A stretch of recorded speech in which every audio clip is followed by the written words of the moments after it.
diz amor, nós lemos os versículos. Hein? Vocês anotaram aí os versículos? Romanos 5:8, Isaías 49, 15, 1 João 4, de 7 a 21. Todo mundo anotou? Não? Pega a apostila então, anota aí. Na página 19. Página 19 tem o item número 3, amor. Aquele que não ama, não conhece a Deus, porque Deus é amor. 1 João 4:8. Aí vai ter todo o texto. Lá embaixo está escrito: ninguém tem maior amor do que este, de dar a própria vida para os seus amigos. 15:13. Amém? Aí você anota aí, Romanos 5, capítulo 5, versículo 8.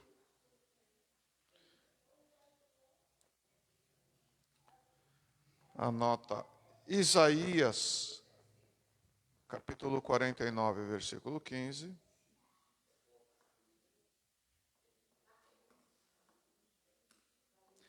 E 1 João, capítulo 4, do versículo 7 até o versículo de número 21. Esse texto ele é muito lindo, de 1 João, essa epístola, essa primeira epístola que João escreve. Ele traz uma informação muito, muito importante. Ele diz assim: quem não ama não conhece a Deus, porque Deus é amor. E ele diz também que, como é que você pode dizer que ama a Deus, a qual você não vê, se você não consegue amar o seu irmão que está aí junto de você? Mas o mais lindo é que ele diz o seguinte: quando nós somos aperfeiçoados em amor, e nós começamos a amar, ser aperfeiçoado em amor, o amor de Deus, não o amor que nós sentimos pelo esposo, pela esposa, pelo pai, pela mãe, pelo filho, não. É aquele amor incondicional. Porque o amor que nós sentimos normalmente pelo nosso cônjuge, principalmente pelo cônjuge, é um amor que exige reciprocidade. Você ama o seu esposo porque ele te ama. E você ama a sua esposa porque ela te ama. Se ele deixar de te amar e ir embora, você vai continuar amando? Talvez no começo, mas depois vai aparecer um outro varão. Você vai começar a amar o outro. Não é verdade? A grande maioria das vezes é assim. Você ama porque você é amado.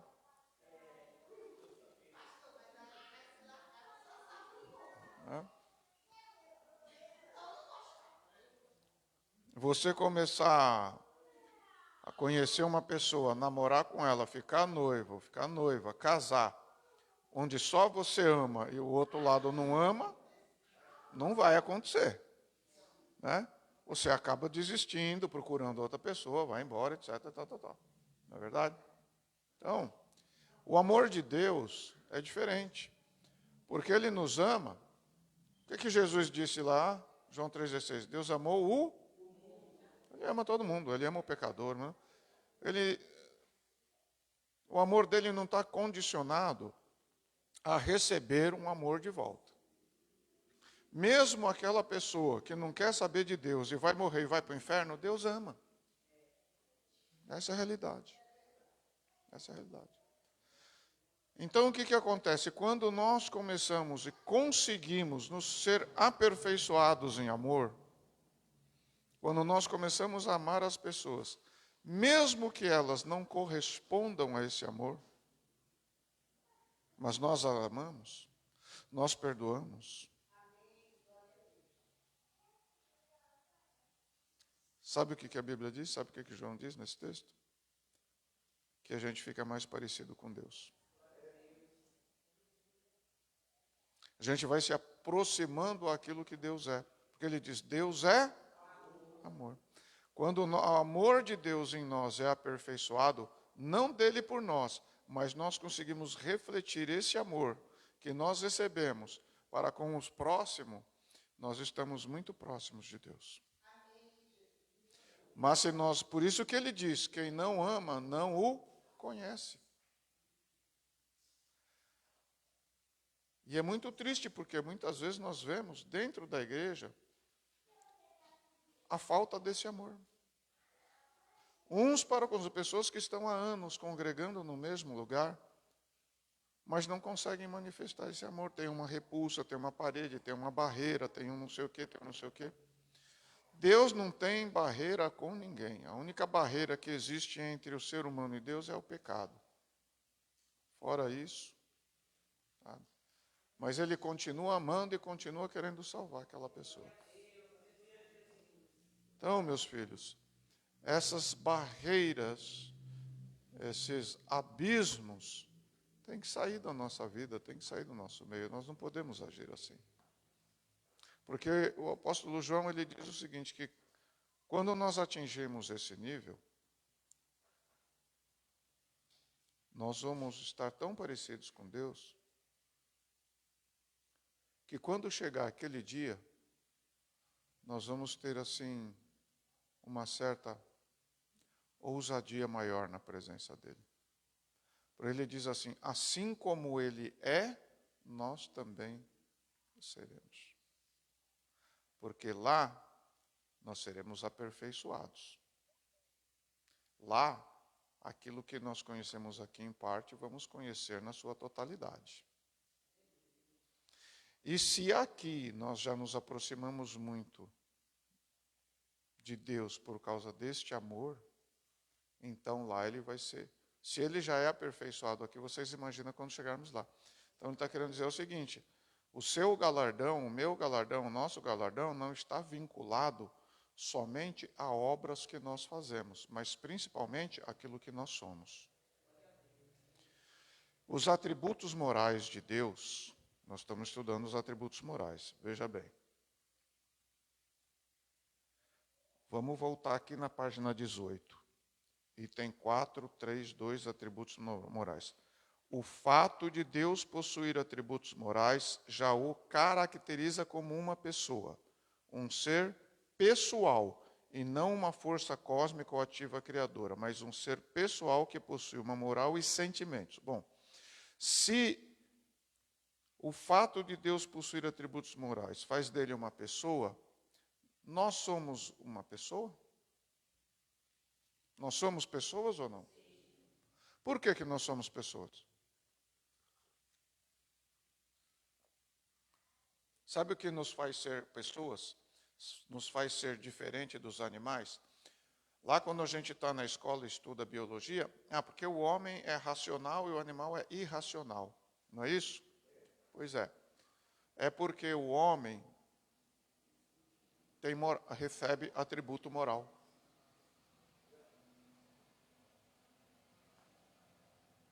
Por isso que nós dizemos que os atributos morais de Deus são comunicáveis com o ser humano. Por quê? Todos os atributos morais, veja bem, o que nós vemos aqui? Santidade.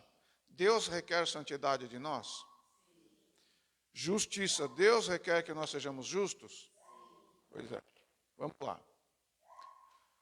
Amor. Deus requer que nós tenhamos amor? Fidelidade. Deus requer que nós tenhamos fidelidade? Por isso que diz que os atributos morais de Deus são comunicáveis. Ou seja, quando Ele nos formou e Ele soprou, em nenhum animal Ele soprou. Ele falou que existam seres viventes no mar, toda a espécie. Ele criou lá não sei quantos milhões de bichos lá, desde o unicelular até a maior baleia. Seja criado os animais na terra, seja criado as aves no céu. Mas o ser humano, ele pegou, formou do pó da terra e soprou. Quando ele sopra, ele pega algo dele e coloca dentro do ser humano. E quando ele coloca, ele está colocando esses atributos morais. Então, se ele colocou esses atributos morais, ele tem o direito de exigir que nós venhamos a corresponder com aquilo que ele tem e colocou em nós. Por isso que ele pode exigir essas coisas de nós. Ele pode exigir fidelidade, pode exigir amor, né?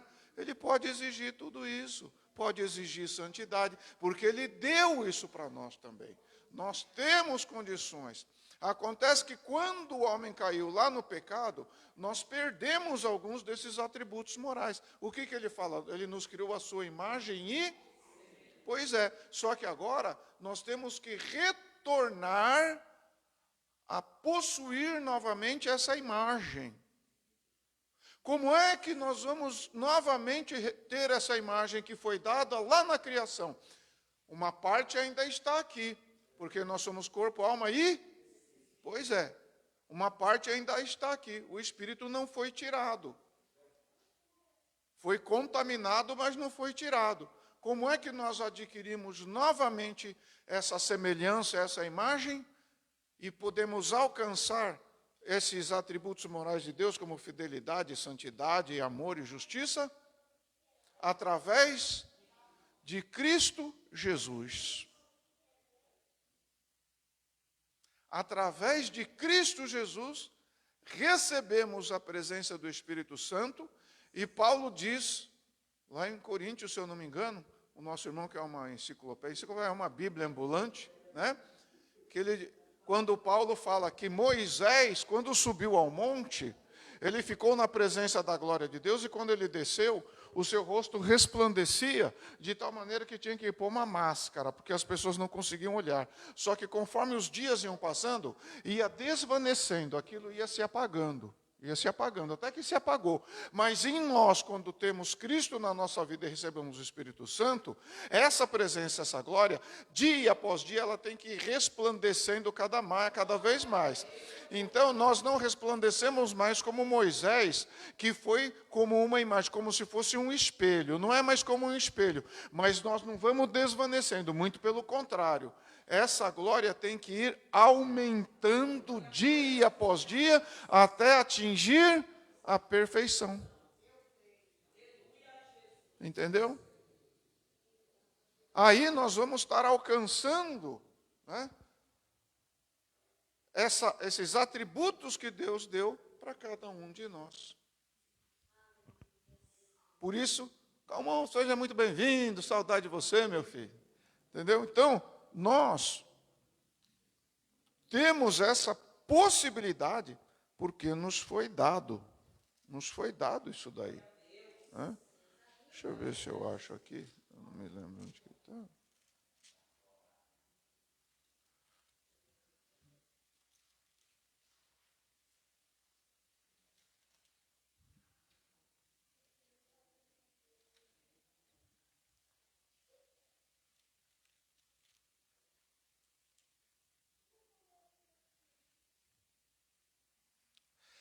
Segundo Coríntios, capítulo 3, versículo 18. Olha o que ele diz, ó. Mas todos nós, com o rosto descoberto, porque se você ler o texto acima, você vai entender tudo aquilo que eu falei a respeito de Moisés. Refletindo a glória do Senhor, somos transformados de glória em glória na mesma imagem, como pelo Espírito do Senhor. Você vai entender? Então, esse texto de 2 Coríntios capítulo 3, aqui do versículo 8 para frente, aqui mais ou menos, você pode começar a ler do começo, ele vai falar a esse respeito. Nós temos que crescer em glória, até essa glória começar a emanar de nós de uma maneira natural. Mas quando que nós vamos ter essa glória para manifestar? Quando os atributos de Deus, os atributos morais, que são comunicáveis conosco, nós conseguimos manifestar esses atributos. Conseguir manifestar o amor, a fidelidade, a santidade, a justiça. Então nós vamos estar bem parecidos com Cristo Jesus. Por isso o apóstolo Paulo alcançou esse nível. Ele alcançou. Por isso ele pôde dizer, ele pôde chegar e falar assim, olha, deixa eu falar uma coisa para vocês. Vivo não mais eu, mas Cristo vive em mim. E aí depois nós não temos, né, a mente do ser natural, mas temos a mente de Cristo.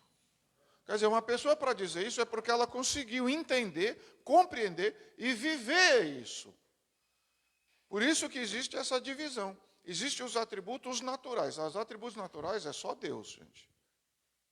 Onipotência é só com Ele, onipresença é só com Ele, onisciência é só com Ele, eternidade, infinitude, isso é só Ele. Nós não temos nada disso. Mas os atributos morais, Deus compartilhou conosco. Como Ele compartilhou, Ele pode exigir isso através de Cristo Jesus e do seu Santo Espírito em nossas vidas.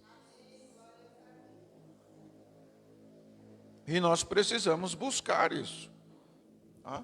Precisamos buscar alcançarmos através da presença de Deus na nossa vida. Amém?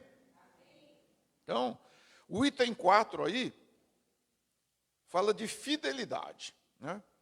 Então ele está dizendo aí, ó, fidelidade. Por todas estas características, vemos que Deus é totalmente fiel. Nele não há engano de forma alguma. Ele é a verdade suprema e totalmente confiável. Ele é totalmente fiel à sua palavra. A nossa esperança está na sua fidelidade, pois ele disse que vai voltar para nos buscar. E por esta palavra aguardamos o seu retorno.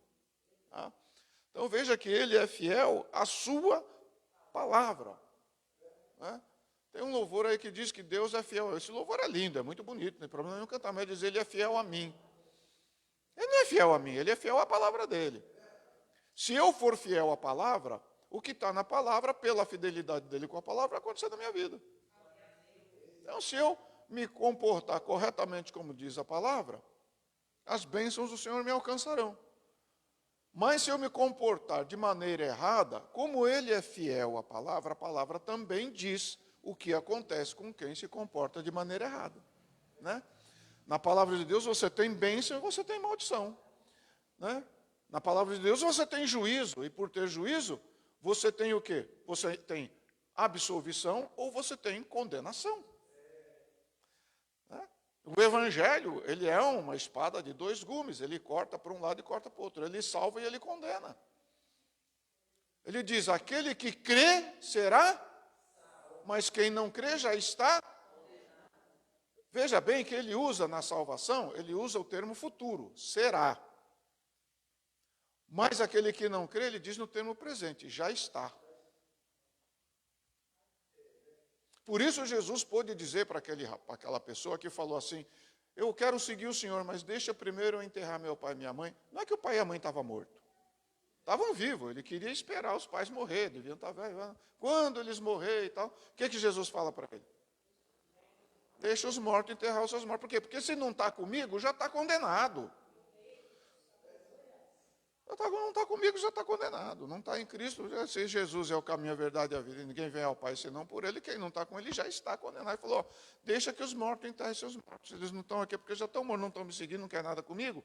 Tem outras pessoas que não querem nada comigo. Não se preocupa não, que os urubu não vai comer eles, não. Alguém vai enterrar a hora que cheirar mal. Né? E na realidade ele está falando o quê? Eu quero um tempo. E eu não sei quando vai ser esse tempo. Não sei, pode levar um dia, uma semana, um mês, um ano, 10 anos, não sei. Meus pais, de repente o sujeito vive lá até mais de 100 anos. E aí? Né? Meu pai fez 94 anos ontem. 94 anos. Minha mãe está com 92. Né?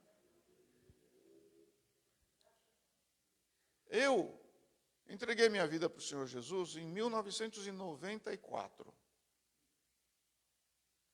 Então, meu pai devia estar aí com mais ou menos 60 anos, mais ou menos. Né? Mais ou menos 60 anos. Ele é de 31, né? 40, 50, 60, 70, 80, 90. 61 anos ele tinha. 63 anos tinha. 62, 63. Se eu tivesse falado assim, não vou cuidar do meu pai porque ele está com 60 anos, depois eu vou para a igreja, eu estava lá cuidando até hoje. Tá? É isso que Jesus quis dizer para o sujeito. Pô, você não... deixa eu enterrar meus pais. Não sabe quando que vai morrer. Naqueles instantes. Se ele tivesse morto, ele não estava nem lá com Jesus, já estava lá velando o corpo. Entendeu? Então tem gente que pensa assim, nossa, Jesus não deixou nenhum homem enterrar o pai dele que estava morto. Não, não estava morto, gente. Tá? Então, a palavra de Deus, ele é fiel à sua palavra. E a sua fidelidade faz com que ele cumpra a palavra dele na nossa vida. Ou seja, de bênção, ou seja, de outras coisas aí, porque, né, está errado. Tá? Vamos ver um texto aí, 2 Coríntios, capítulo de número 1, versículo 18, que diz aí, o que vamos ver aí?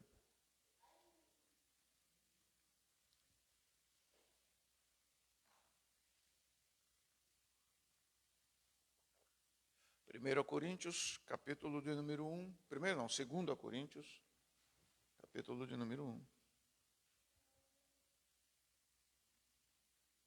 Versículo 18. Diz assim: antes, como Deus é fiel, a nossa palavra para convosco não é sim e não. Ou seja, o que é sim, o que é não. Não tem variação, né? Deuteronômio 7, capítulo 7, versículo 9. Vamos lá para o comecinho da Bíblia, 5º livro.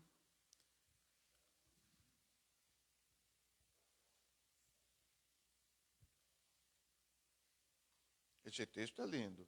Você pode pegar a canetinha e marcar aí. Deuteronômio, capítulo 7, versículo de número 9.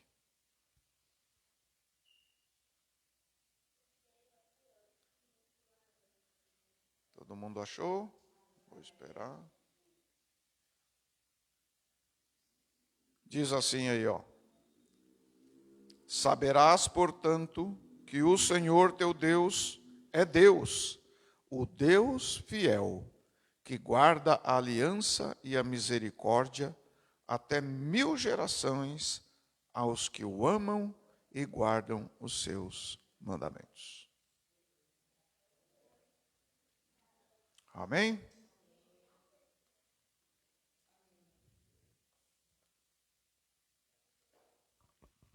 Tem um outro texto.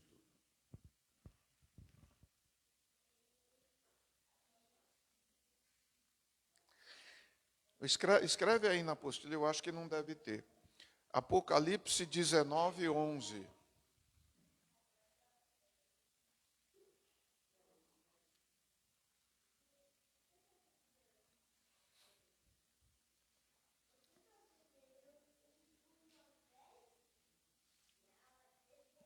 Depois que você escreveu, você pode abrir para marcar com a canetinha.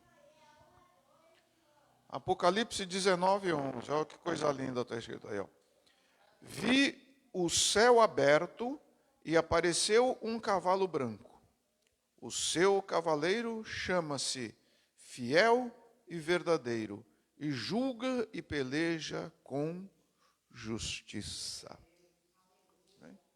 Ele é fiel, é verdadeiro e julga com justiça.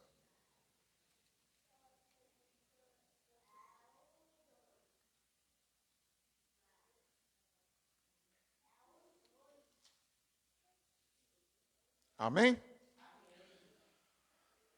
Alguma pergunta? Tudo entendido a respeito dos atributos de Deus? Né?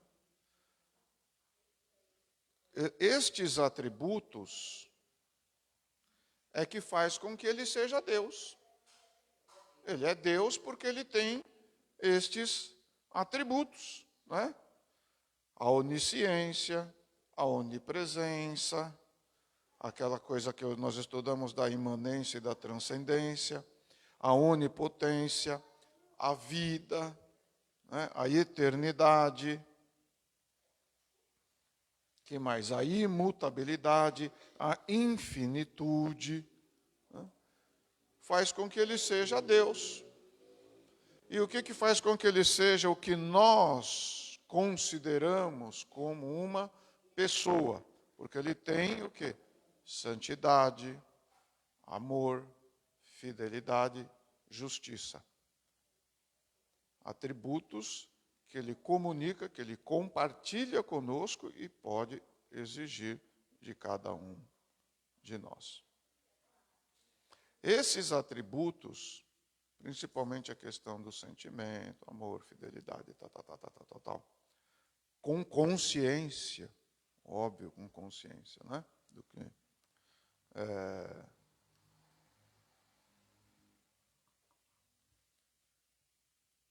que definem um ser como pessoa. São características que depois a gente vai estar estudando, né? Porque tem uma apostila só para isso a respeito do Espírito Santo, que chama-se estudo da pneumatologia, tá? Que é estudo do Espírito. Que faz com que o Espírito Santo, já vou até dar uma adiantadinha para vocês, aproveitando isso aqui, faz com que o Espírito Santo seja uma pessoa.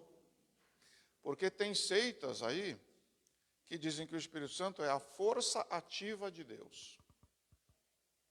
É a manifestação do poder de Deus, uma coisa assim. Então, mas quando você vê que a Bíblia diz que o Espírito Santo tem sentimento, o Espírito Santo tem ciúmes, o Espírito Santo se entristece, então ele já começa a ter atributos de uma pessoa e não de uma força ativa, não de uma energia cósmica, entendeu? Então são características que fazem com que ele seja uma pessoa. Por isso que nós entendemos que ele é uma pessoa e por isso cremos, e pelas outras manifestações que nós vamos ver na Bíblia, na questão da Trindade, do Pai, do Filho e do Espírito Santo.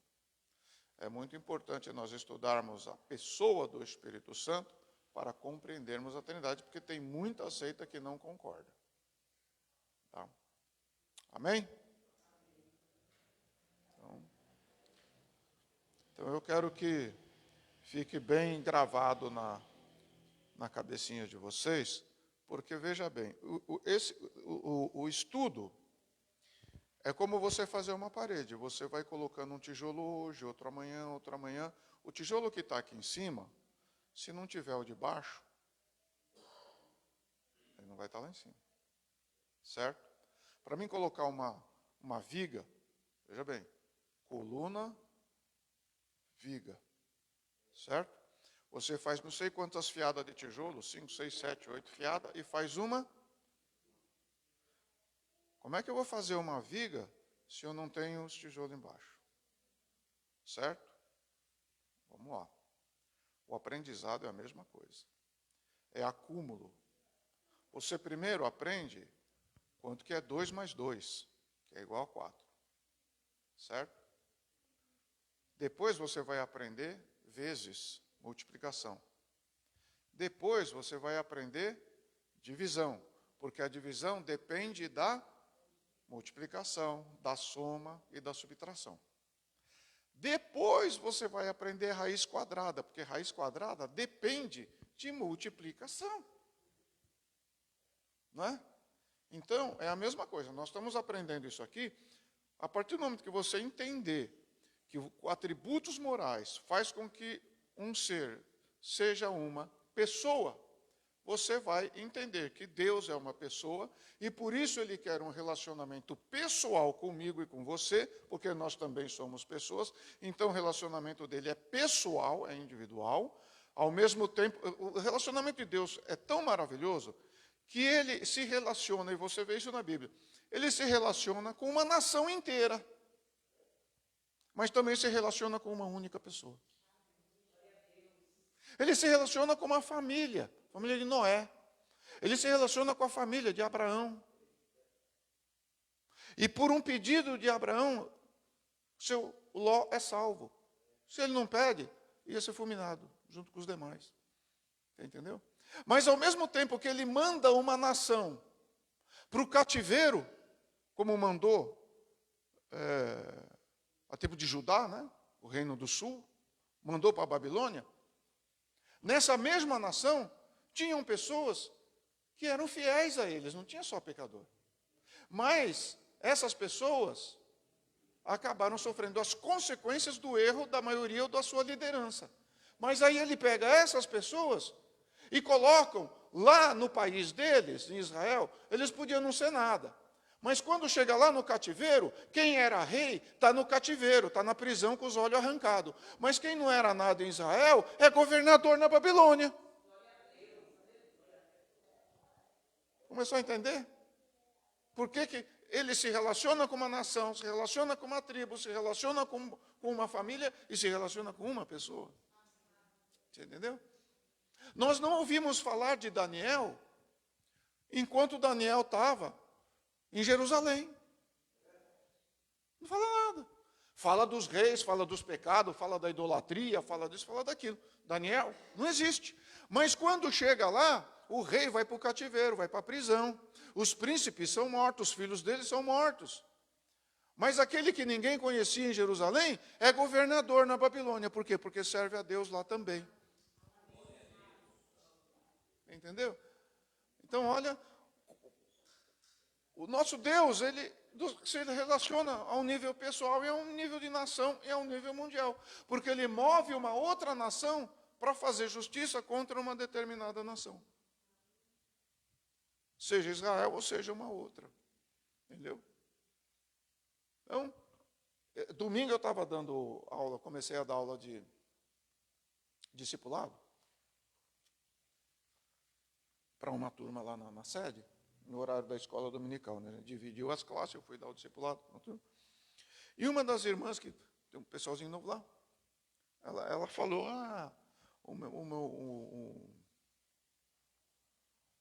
falou, não sei se não é o marido dela, porque o marido dela também ia fazer o discipulado.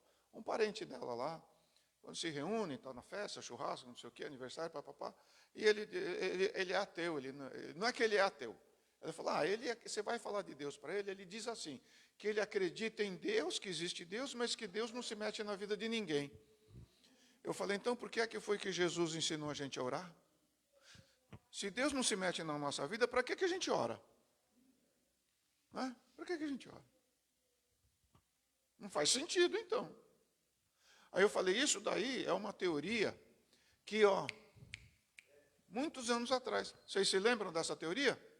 Está nessa apostila aqui, gente. Como é que se chama? Deus criou o mundo, deu as regras para a natureza e agora está só assistindo de camarote. Qual o nome dessa teoria? Que não é de hoje não, já, A Janiele está procurando lá na apostila, ela vai achar. Está aí. Como é que se chama?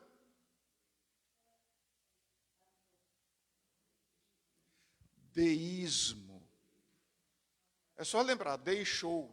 Deus deixou. Criou e deixou. Chama-se deísmo. Achou o deísmo aí? Então, entendeu?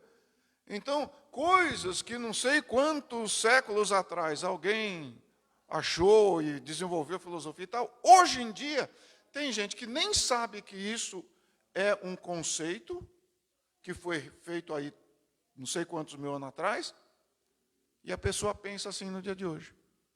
Você sabe por que esses conceitos errados que aconteceram lá atrás, e alguém resolveu desenvolver e fazer uma seita, uma igreja, sei lá o quê, e desenvolver e escrever isso, existe até hoje, e as pessoas nem sabem, porque a mesma pessoa que influenciou essa pessoa a começar com o deísmo, atua no mundo, nos dias de hoje, na vida das pessoas.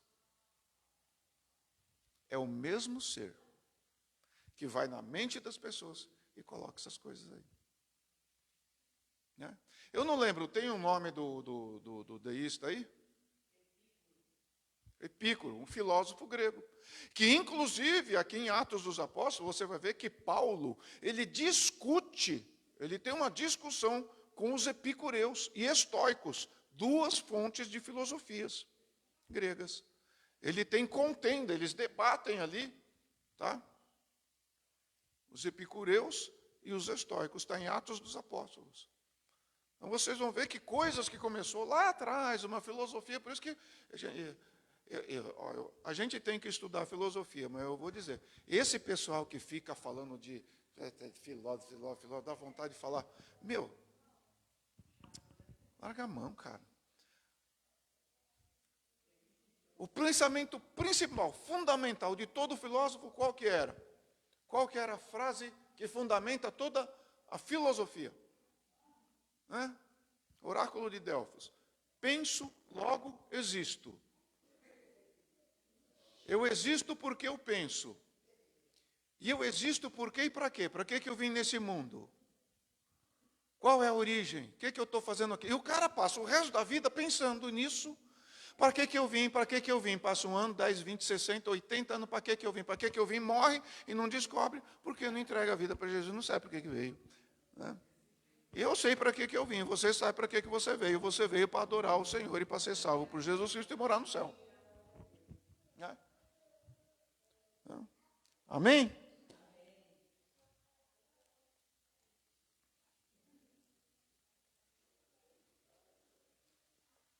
Mas a gente tem que estudar um pouquinho de filosofia, né? No curso de teologia tem introdução à filosofia. Não é uma coisa muito aprofundada, mas a gente dá uma pincelada, porque você tem que saber, porque é uma coisa que até os dias de hoje ainda muita gente usa. Existe faculdade de filosofia, e queira ou não, a teologia abrange um pouco aí de filosofia. E Paulo discutiu com alguns filósofos, e a gente tem que entender um pouquinho disso daí. Né? Eu acho que dá tempo da gente falar um pouquinho, pelo menos a página de número 20, não vai dar para ver a 21, porque eu quero ver versículo a versículo, mas nós podemos dar uma lida aí, e comentar alguma coisa na página 20, na lição de número 5. É a penúltima lição. Está acabando, hein, gente? Está acabando. Lição de número 5, os nomes de Deus.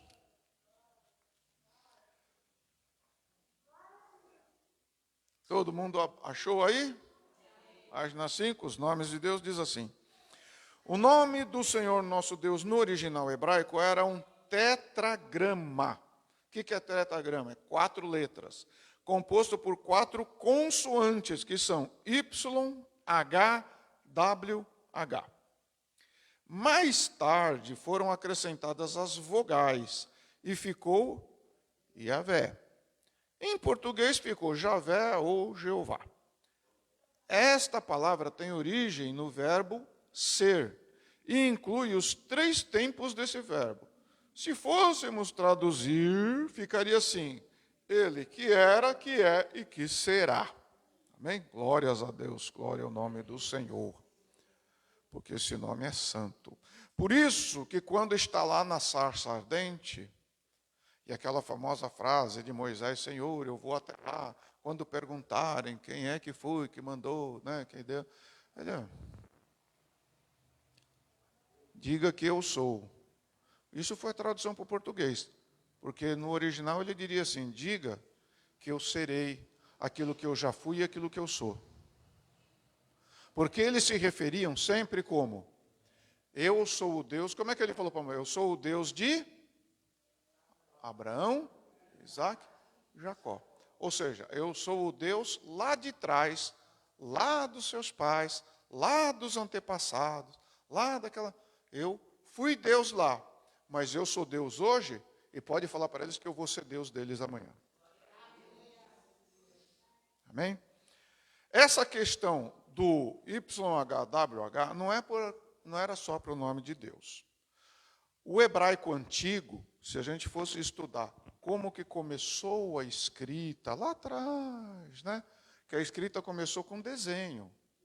O pessoal ia eu fui na caçada e matei lá um boi, lá um touro, né? Um búfalo.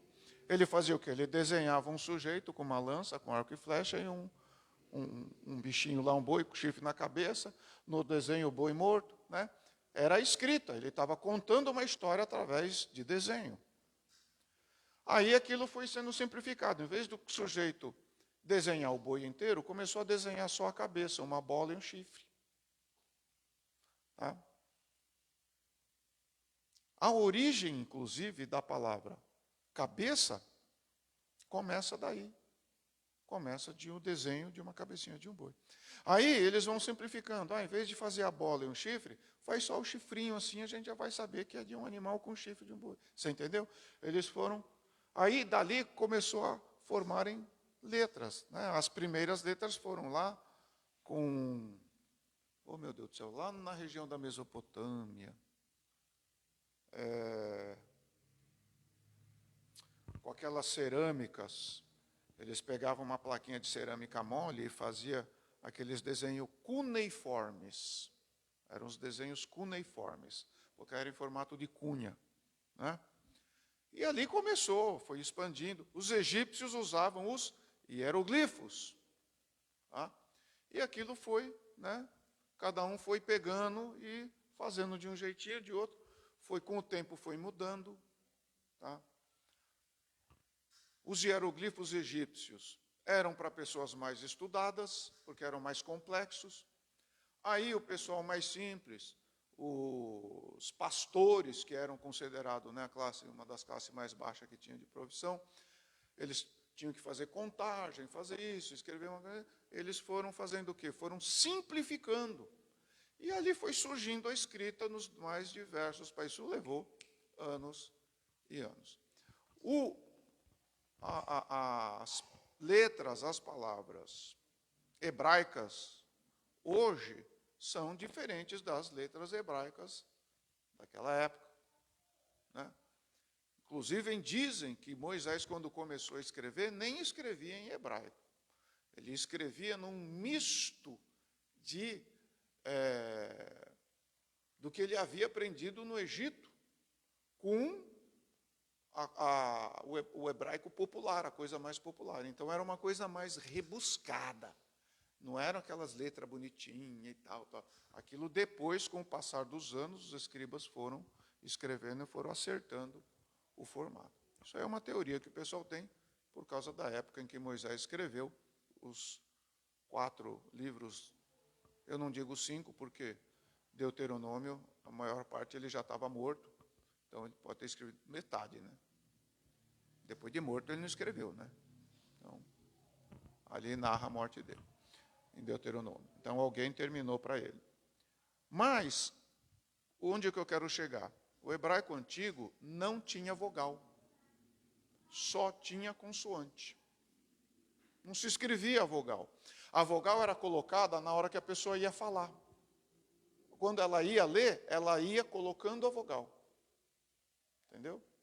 Ela adicionava a vogal para conseguir falar. Senão nem ia conseguir. Como é que eu vou falar YHWH? Então ela colocava uma vogal. Tá? Qual vogal ela colocava? Depende. Depende do que tinha antes e do que tinha depois. Porque o mesmo grupo de palavras pode significar uma coisa ou pode significar outra. Depende do que está antes ou depende do que está depois. Exemplo clássico de uma palavra em português que pode significar um monte de coisa. Eu já ensinei aqui. Meia. Se alguém pergunta para você, o que é meia? Ou vem um estrangeiro e fala, o que é meia? Você vai falar o quê? Depende. Pode ser meia hora, pode ser meia xícara, pode ser meia dose, pode ser meia de pôr no pé. Né? Depende. O que está depois de meia? Ou o que está antes de meia? Dou uma olhada no texto todo, aí eu falo. Com o passar dos anos, surgiu um povo aí, um tal de maçoretas, se eu não me engano, não é isso? Os maçoretas começaram, então, a escrever nas escrituras com as vogais, já para facilitar a leitura e já dar um entendimento. Então, eles olhavam, analisavam o texto, aqui tem que pôr um A, aqui tem que pôr um I, aqui tem que pôr, porque o texto está dizendo isso. Então, muitas escrituras muito antigas, por que tem tanta dificuldade de se traduzir quando você encontra um texto num hebraico antigo? Primeiro que é o hebraico antigo, as letras não é o mesmo dia de hoje. Então tem que ser um cara que conhece profundamente. E outra, que às vezes encontra esse tipo de situação. O cara ele não vai traduzir palavra por palavra, ele tem que entender todo o texto para saber o que significa uma única palavra ou duas.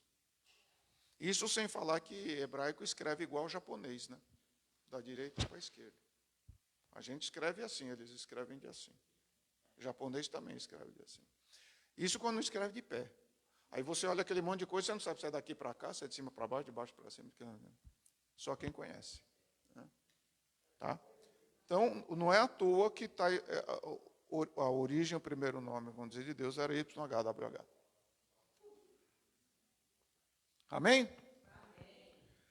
Por causa do mandamento em Êxodo, capítulo 20, versículo 7, que diz, não tomarás o nome do teu Deus em vão, os judeus procuravam usar mais o termo Adonai, que vem do vocábulo Adon, que significa Senhor, que é a origem da saudação que o pessoal gosta de falar aí, né? Os metidos gostam de falar Shalom Adonai, que significa paz do Senhor. Né? Shalom, todo mundo sabe que é a paz, né? Adonai é Senhor. O termo mais utilizado nas Escrituras Sagradas é Elohim, que significa Deus. Aparece na Bíblia aproximadamente 2.600 vezes, a primeira em Gênesis capítulo 1, versículo 1. Né?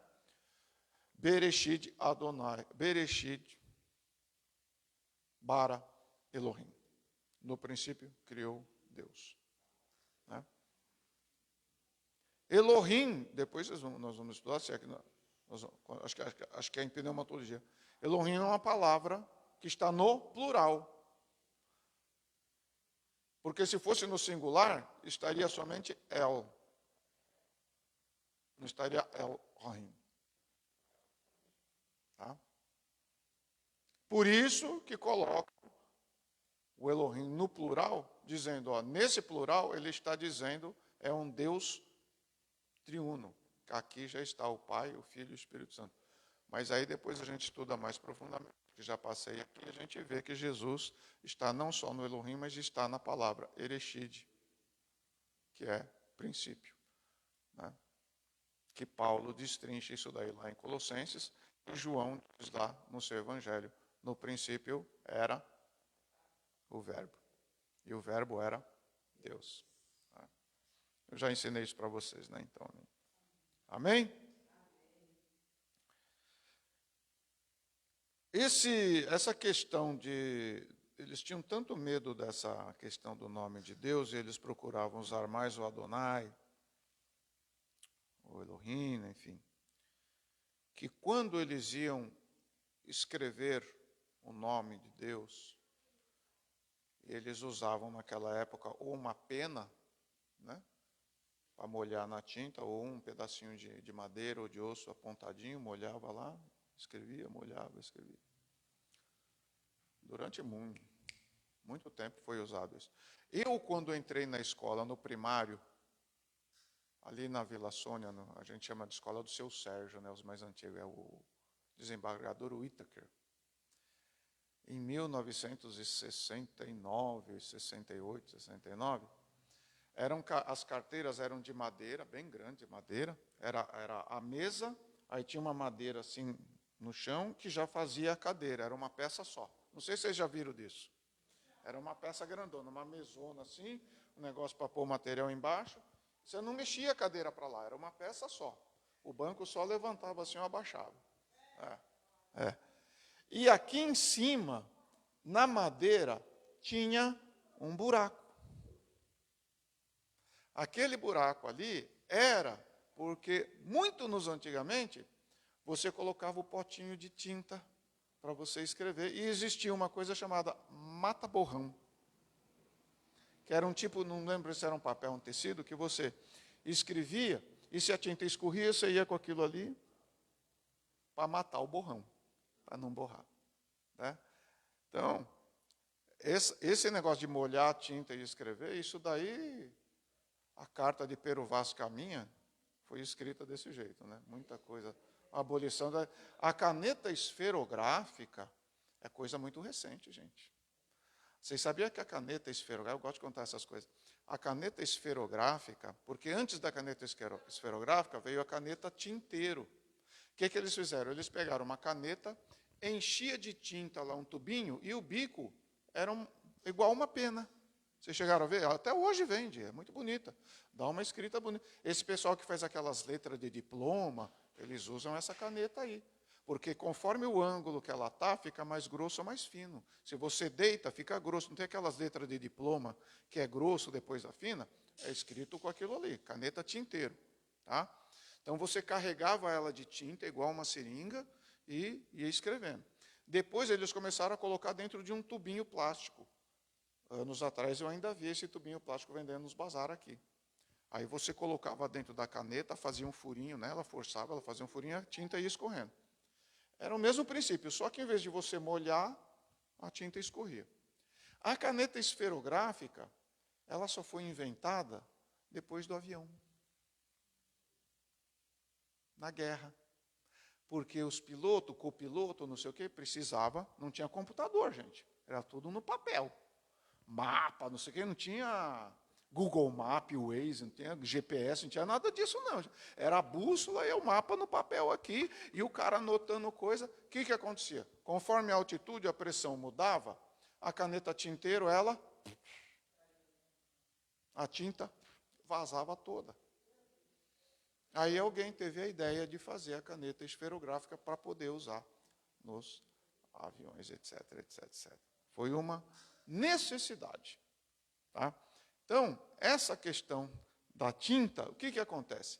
Eles, quando escreviam o nome de Deus, eles pegavam aquela pena, ou aquela madeira, aquele osso, seja o que fosse, e guardavam num lugar, ou jogava fora, para não usar aquela pena para escrever outra coisa. O que era utilizado, os escribas, aquele pessoal que, não aqueles escribas na época de Jesus, os escribas que eu estou falando, aqueles eram uns babacas. Eram, hipócritas. O escriba que eu estou falando é o seguinte, como a escrita era escrito no quê? Papiro ou pergaminho? Papiro era um papel muito frágil, feito de uma planta chamada papiro, que era tipo de um junco que dava na beira do rio. Né? O pergaminho era uma coisa mais cara, porque era pele. Você pegava a pele do animal, ia raspando, tratava, deixava macio, fazia todo um processo, era caro. Mas tanto a pele como o papiro, com o tempo, e pouco tempo, ela estragava. Então havia os escribas que faziam o quê? Pegava lá o papiro, escrito, quando via que estava começando a estragar, pegava um novo e copiava. Eram os copistas. A função deles era copiar. Copiar. Quando chegava no nome de Deus, eles pegavam uma pena nova, escrevia, ou guardava e só usava ela para escrever o nome de Deus, ou jogava fora. Não usava para escrever outra coisa que não fosse Deus. Nem para falar, nem para escrever. Muito cuidado. Tá? E depois que eles escreviam, passava por uma série de revisores. Tinham as pessoas que pegavam o original, porque eles não escreviam. É um pedacinho assim, né? Aí depois eles iam emendando e fazendo os rolos. O cara pegava o original, pegava o que o cara escreveu, e ia conferindo para ver se não tinha nem um risquinho. E, tipo, as letras hebraicas é parecido com o japonês, né? Um risquinho mais comprido já significa outra coisa. Né? Se você tem 2 tracinhos, é uma coisa. Se tiver um só, aí a tinta pingou e borrou, parece que é 2 tracinhos, joga fora. Tem que estar uma xerox, igualzinho o que está aqui. Passava, acho que, de 3 a 5 revisores para se ter certeza que estava igual ao original. Por que tudo isso é tão importante?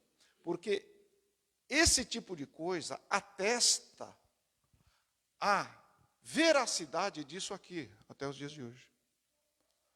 Se você pegar essa Bíblia aqui, ou a Bíblia que está na tua mão, e for comparar com os textos encontrados lá no Mar Morto, de não sei quantos mil anos atrás, ele está exatamente igual.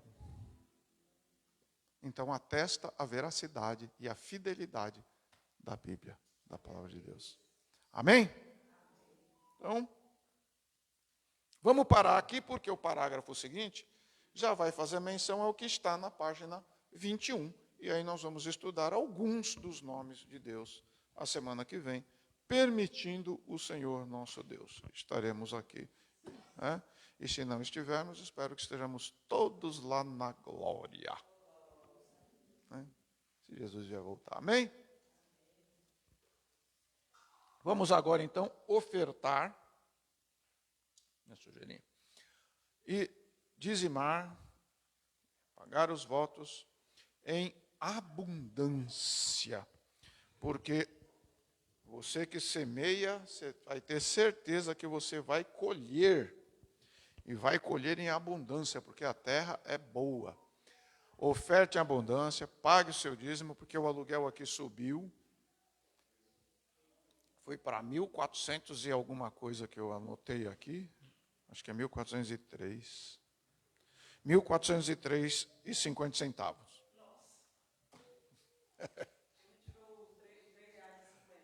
Pois é. Aí a pessoa fala assim, eu vou colaborar com o aluguel com 50 centavos. Ai, meus filhos, não é fácil não, viu? Mas Jesus é bom e Deus é fiel. Quinta-feira tem culto aqui a partir das 7:30 da noite, não falte. Sábado não vai ter a ceia. Vai fazer? Se vocês quiserem fazer, aí depende de vocês. Pode fazer ou se não quiser, não precisa. Aí só precisa avisar a igreja, tá? É a critério. Tá? Primeiro sábado de outubro, conto com a presença de todos vocês, de toda a igreja, lá na sede, exaltando e glorificando o nome do Senhor, nesse momento tão lindo, tão maravilhoso que é a Santa Ceia, né? Com a igreja aqui do Jardim das Palmas, tá bom?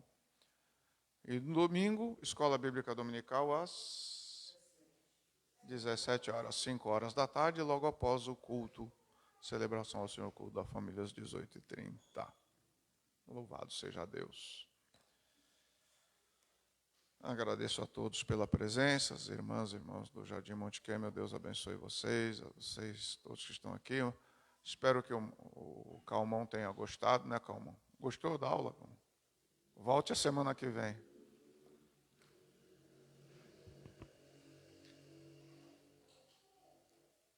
Louvado seja Deus. Vamos orar então, meus filhos. Vamos nos colocar em pé, agradecendo a Deus. Senhor, eu agradeço a Ti, ó Pai, pelas ofertas dos Teus filhos e filhas, pelos seus dízimos, pelos seus votos. São sementes que estão sendo semeadas, fruto do trabalho de cada um. Que o Senhor, meu Deus, conforme diz a sua palavra, abençoe a cada um, numa medida transbordante. E o Senhor que dá a semente ao que semeia, faça multiplicar a sementeira dos teus filhos. E Pai, que seja suprida todas as necessidades desta congregação, deste ministério, em nome do Senhor Jesus. Agradeço ao Senhor por este ensinamento, que fique guardado no nosso coração para nós não pecarmos contra Ti. E na mesma paz que viemos, leva-nos para os nossos lares numa noite tranquila de sono, o restante de semana abençoado na Tua presença santa, em nome de Jesus Cristo. E desperta, Senhor, o desejo do aprendizado da Sua pessoa e da Sua palavra em todos, para que no próximo culto mais pessoas estejam aqui aprendendo, para a glória de Deus e edificação da Sua igreja. Que o amor de Deus, a graça de nosso Senhor e Salvador Jesus Cristo e a comunhão com o Espírito Santo seja com toda a igreja agora e sempre. Todos digam. Amém. Que Deus abençoe a todos.